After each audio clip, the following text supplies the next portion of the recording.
हरिओम. आज वैशाख शुद्ध पंचमी आहे, म्हणजेच शंकराचार्य जयंती. तर आजच्या शुभदिनी आपण शंकराचार्य रचित आत्मषटकम किंवा निर्वाणषटकम या रचनेच्या अभ्यासाचा शुभारंभ करूयात. परवा अक्षतृतीयेलाच हे माझ्या डोक्यात आलं की अरे एवढी चांगली संधी आहे आणि एक हे या दिवसाचं औचित्य आपण साधलं पाहिजे. तर मी भारती कुलकर्णी या अभ्यासासाठी आपल्या सगळ्यांना शुभेच्छा देते आणि आपलं अगदी मनःपूर्वक स्वागत करते. तर प्रथम आपण परमेश्वराचं स्मरण करून त्याचे आशीर्वाद घेऊया. वसुदेवसुतं देवं कंसचाणूरमर्दनं देवकी परमानंदं कृष्णं वंदे जगद्गुरुं मूकं करोति वाचालं पंगुं लंघयते गिरिं यत्कृपातमहं वंदे परमानंदमाधवम्. आज मी हे श्लोक जे आत्ता म्हटले ते श्लोक निवडण्याचं अजून एक खास कारण आहे. माझे वडील कैलासवासी वा.ना. अभ्यंकर त्यांच्या कुठल्याही भाषणाची सुरुवात हे नेहमी याच 2 श्लोकांनी करत असत आणि त्यामुळे हे श्लोक म्हणताना ऐकताना मला तीर्थरूप बाबांचं स्मरण झाल्याशिवाय राहत नाही. त्यांच्या पवित्र स्मृतीला अभिवादन करून त्यांचेही आशीर्वाद घेते. अजून एक योगायोग म्हणजे आज कैलासवासी बाबांचा सुद्धा तिथीनी जन्मदिवस असायचा. त्यामुळे आत्मषटकमच्या अभ्यासाच्या प्रारंभासाठी आजचा दिवस अतिशय सुयोग्य आहे असं मला अगदी मनापासून वाटतंय. आद्य शंकराचार्य ज्यांना जगद्गुरू ही पदवी प्राप्त आहे त्यांना गुरुस्थानी कल्पून त्यांच्या चरणी विनम्र अभिवादन करण्यासाठी एक श्लोक म्हणते, त्याच्यामध्ये त्यांचं अत्यंत सार्थ असं वर्णन केलेलं दिसतं. श्रुतिस्मृतिपुराणानाम् आलयं करुणालयं नमामि भगवत्पादं शंकरं लोकशंकरं. प्रथम अन्वय सांगते. श्रुतिस्मृतिपुराणानाम् आलयं करुणालयं लोकशंकरं भगवत्पादं शंकरं नमामि. आता अर्थ. श्रुतिग्रंथ, स्मृतिग्रंथ, पुराण इत्यादी साहित्यामध्ये व्यक्त झालेल्या सर्व ज्ञानाचं जणू काही निवासस्थान असलेल्या आणि करुणेचा महासागर असलेल्या तसंच जगताचं कल्याण करणाऱ्या भगवत पूज्यपाद श्री शंकराचार्यांना मी नमस्कार करते. आलय या शब्दाचा अर्थ निवासस्थान असे. आपण हा पुष्कळ वापरतो शब्द. देवालय, ग्रंथालय, हिमालय. आता श्रुती आणि स्मृती ह्यांच्याविषयी थोडंसं सांगते. श्रुती म्हणजे वेद. वेदांना श्रुती म्हणण्याची 2 कारणं आहेत. एकतर वेद हे कुणी लिहिलेले नाहीत. वेद हे ज्ञानी ऋषींना त्यांच्या समाधी अवस्थेमध्ये स्फुरलेले आहेत. त्यांना ते ऐकू आलेत किंवा दिसलेत असं म्हणतात. कोणीही अमुक ऋषींनी म्हणजे एका ऋषींनी किंवा अनेक ऋषींनी एकत्र येऊन वेद लिहिले असं कधीही म्हटलं जात नाही आणि म्हणून वेदांना अपौरुषेय असं समजलं जातं. ते परमेश्वराचंच ज्ञान आहे जे परमेश्वरांनी थेट योग्य ऋषींच्या समाधी अवस्थेत त्यांच्यासमोर ते दिसलं किंवा त्यांना ते ऐकू आलं किंवा ज्याला स्फुरलं असं म्हणतात. मी त्यांनी ते ऐकलं आणि मग ते मौखिक परंपरेने पुढच्या शिष्यांना ते देत गेले. वेद लिहिले जाण्यापूर्वी अनेक वर्ष वेद हे ऐकून पाठ करून पुढच्या पिढीपर्यंत सोपवले गेले आणि म्हणून त्यांना श्रुतिग्रंथ म्हणतात. आता स्मृतिग्रंथ हे वेगवेगळ्या आचारसंहिता ज्या धर्मावर आधारित आहेत, अशा डूज अँड डोंट्स ज्यांना म्हणतो की समाजामधल्या विविध घटकांनी कसं वागावं, कसं वागू नये, कुणी काय करावं, कुणाची कामं काय आहेत, कुणाच्या ड्युटीज काय आहेत, कुणाचे अधिकार काय आहेत वगैरे वगैरे असं जे सांगणारे आहेत त्यांना स्मृतिग्रंथ म्हणतात. मनुस्मृती ही त्यातली आपण सगळ्यांनी ऐकली असेल. अनेक स्मृती आहेत. याज्ञवल्क्य स्मृती म्हणून पण एक प्रसिद्ध आहे आणि आपण जी भगवद्गीता आपल्याला सगळ्यांना माहिती आहे त्या भगवद्गीतेला सुद्धा स्मृतिग्रंथाच्या कॅटेगरीमध्येच ठेवलं जातं. पुराणं 18 पुराणं आहेत, ती व्यासांनी लिहिलेली आहेत. हे झालं श्रुती स्मृती पुराण. मग ह्या सगळ्या ग्रंथांमधून वेगवेगळ्या प्रकारे ज्ञान हे सर्वसामान्यांपर्यंत किंवा ज्ञानी लोकांच्यापर्यंत पोचवण्याचा प्रयत्न झालेला आहे. आणि हे सगळं ज्ञान हे जणू काही शंकराचार्यांच्या ठिकाणी राहत होतं असं म्हटलं. म्हणजे शंकराचार्य हे इतके ज्ञानी होते. पुढे आपण त्याचं चरित्र बघणार आहोत तेव्हा आपल्याला कळेल की किती कमी वयात त्यांनी किती मोठं ज्ञान आत्मसात केलं होतं. आणि जगताचं कल्याण करणाऱ्या, जगताचं कल्याण काय केलं शंकराचार्यांनी?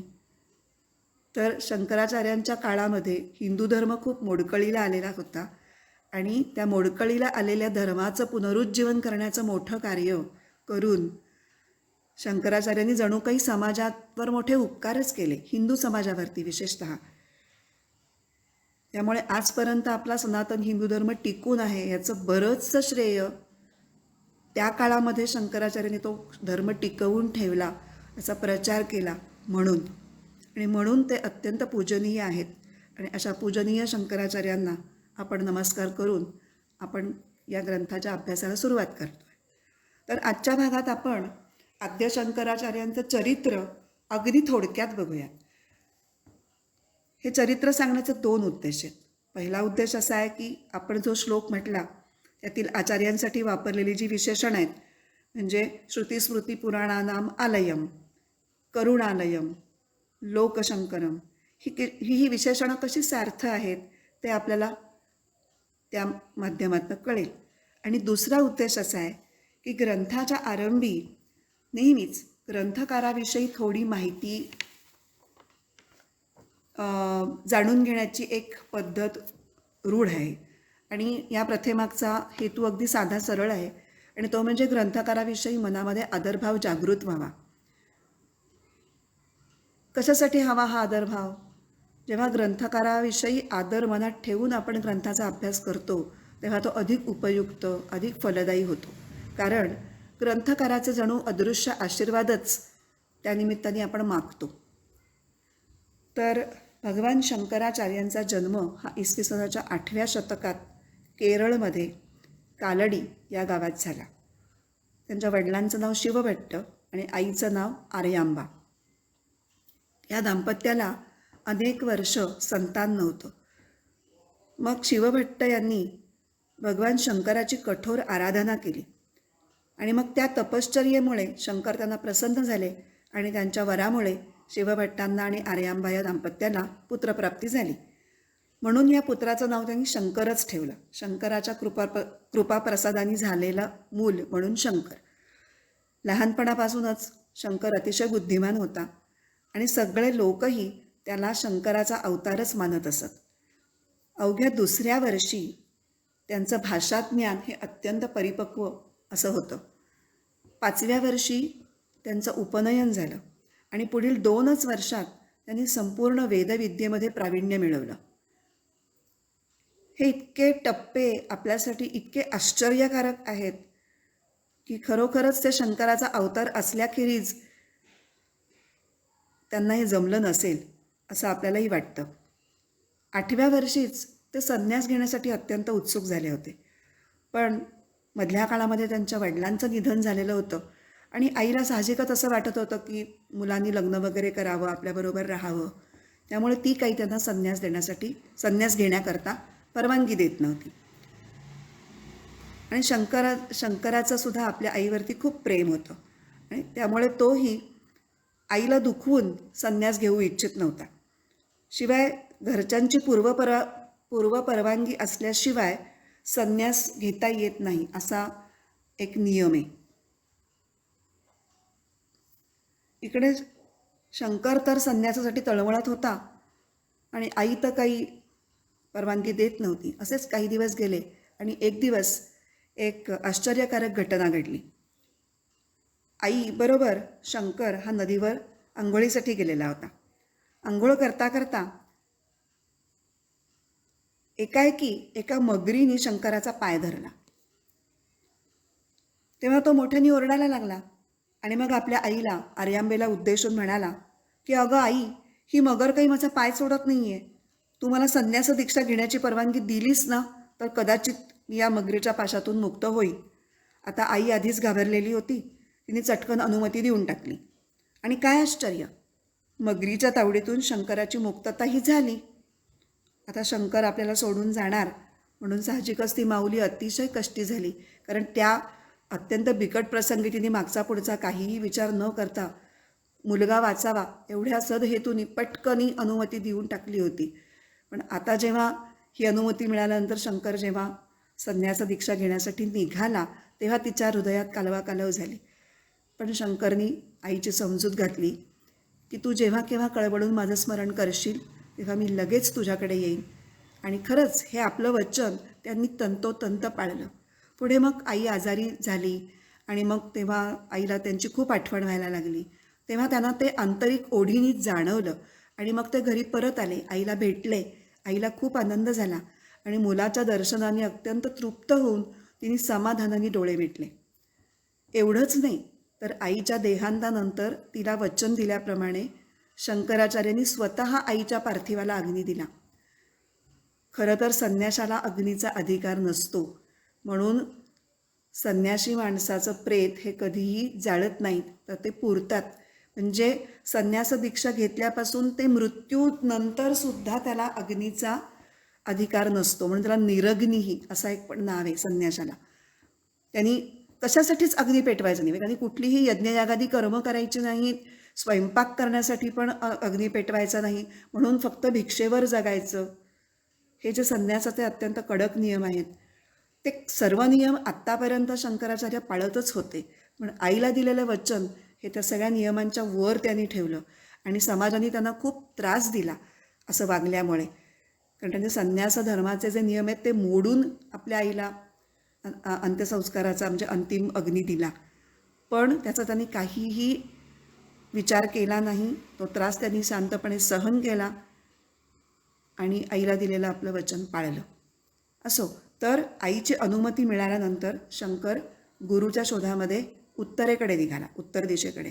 आणि मग नर्मदेच्या काठी श्री गोविंद पूज्यपादांच्या रूपाने त्यांना गुरु लाभले. त्यांच्याकडून शंकराचार्यांनी संन्यास दीक्षा घेतली आणि मग त्यांच्याच आज्ञेने ते पुढे काशी क्षेत्री गेले. मग सनातन वैदिक धर्माचा प्रचार करत करत ते भारतभर फिरले आणि त्यांच्या या भ्रमंतीमध्ये त्यांना अनेक उत्तमोत्तम शिष्यही मिळाले. या शिष्यांना हाताशी धरून त्यांनी भारतात 4 दिशांना 4 धर्मपीठ स्थापन केली आणि आपले जे 4 प्रमुख शिष्य होते त्यातल्या एकेका शिष्याला त्यातल्या एकेका धर्मपीठावर मठाधिपती म्हणून नियुक्त केलं.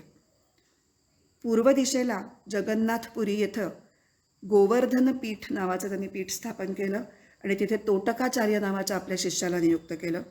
पश्चिमेला द्वारका नगरीमध्ये शारदा पीठ स्थापन करून तिथे सुरेश्वराचार्य यांना मठाधिपती म्हणून स्थापित केलं. उत्तरेला बद्रीनारायण क्षेत्री ज्योतिर्पीठावरती पद्मपादाचार्यांना नियुक्त केलं आणि दक्षिणेला शृंगेरी येथे शृंगेरी पीठावर हस्तामलकाचार्य यांची नियुक्ती केली.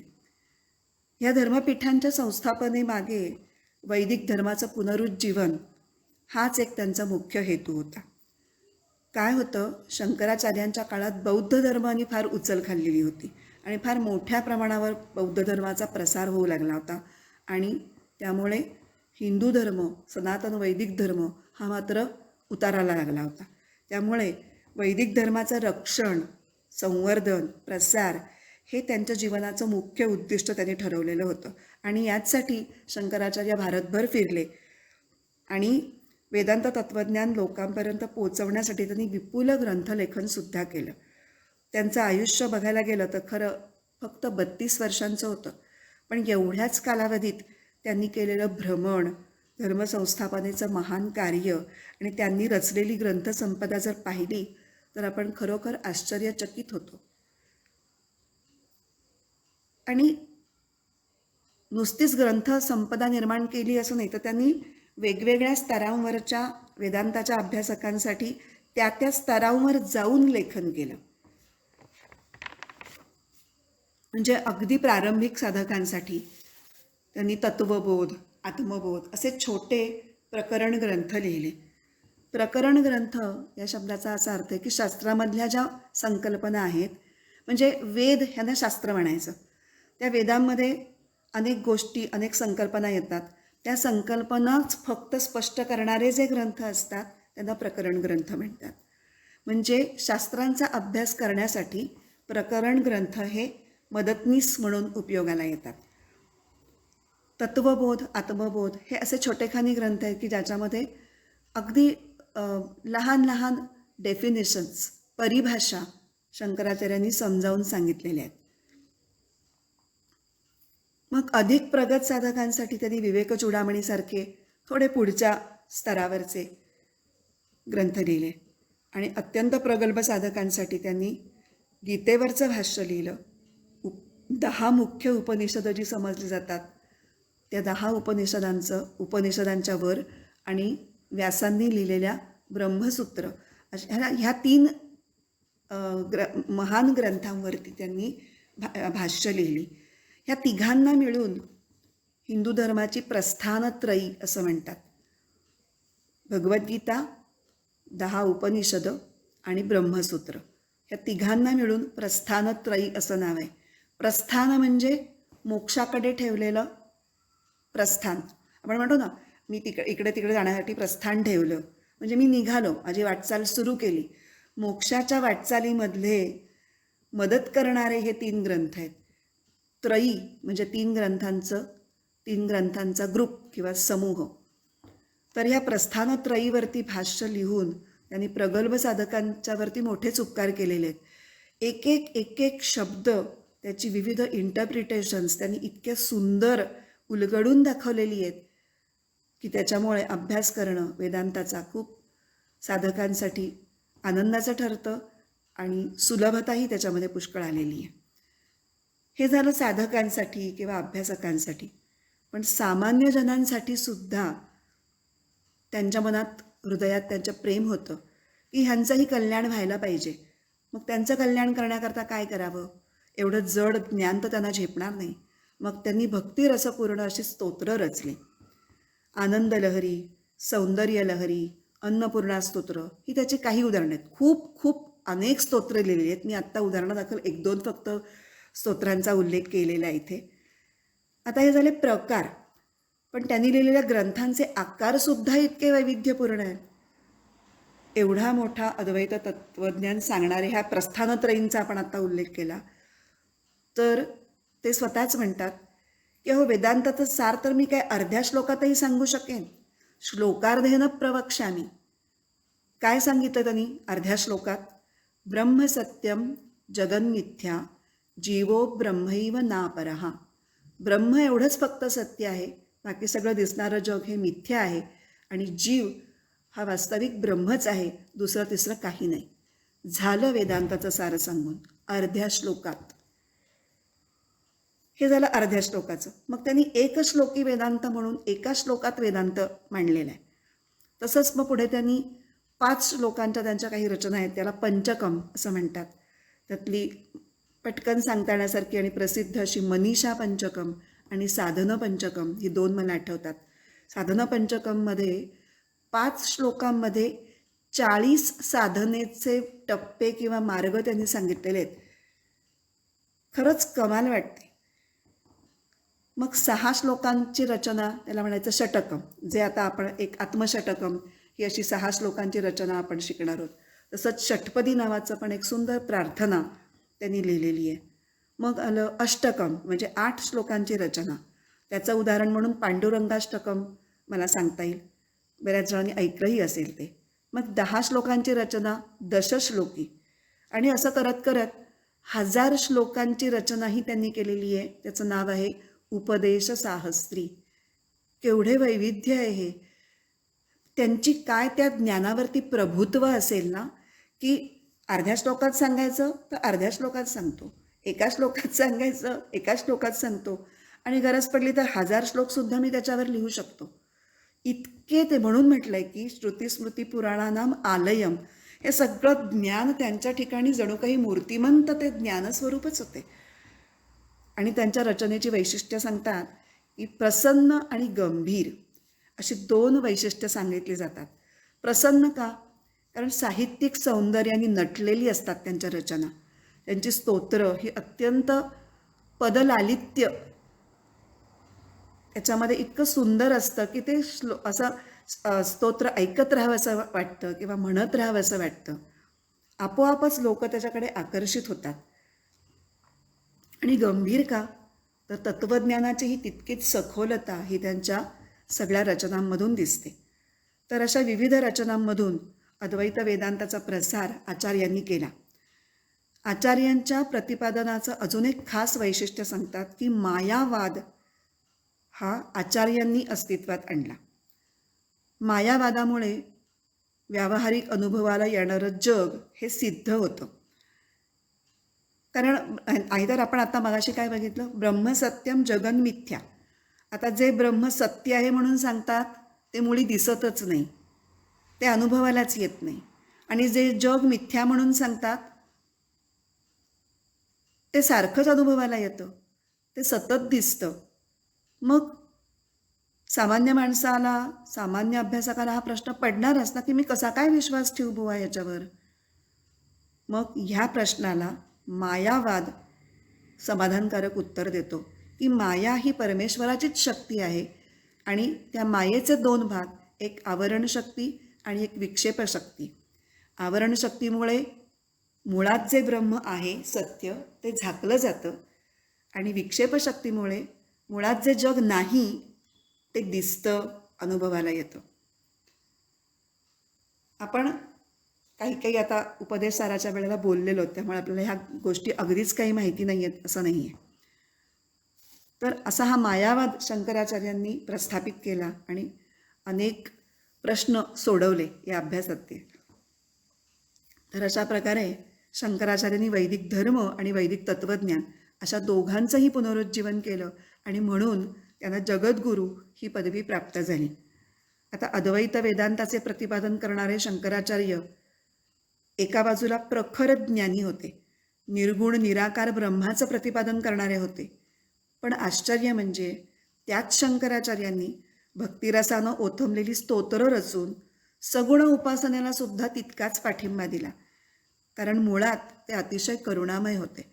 सगळ्यांनाच निर्गुण उपासनेचा हा कष्टप्रद मार्ग हा झेपणारा नाही आहे हे त्यांनी ओळखलं होतं आणि म्हणून सगुण उपासना ही निर्गुण उपासनेच्या वाटेवरची अलीकडची पायरी असू शकते हे त्यांनी ओळखलं आणि म्हणून त्यांनी स्तोत्रवाङ्मयाची निर्मिती केली. आणि अशा या करुणामय ज्ञान देणाऱ्या थोर गुरुला वंदन करण्यासाठी एक प्रसिद्ध गुरुस्तोत्रामधला एक श्लोक म्हणते आणि हा भाग आज इथे संपवते. अज्ञानतिमिरान्धस्य ज्ञानाञ्जनशलाकया चक्षुरुन्मीलितं येन तस्मै श्रीगुरवे नमः. तस्मै श्रीगुरवे नमः. हरि ओम.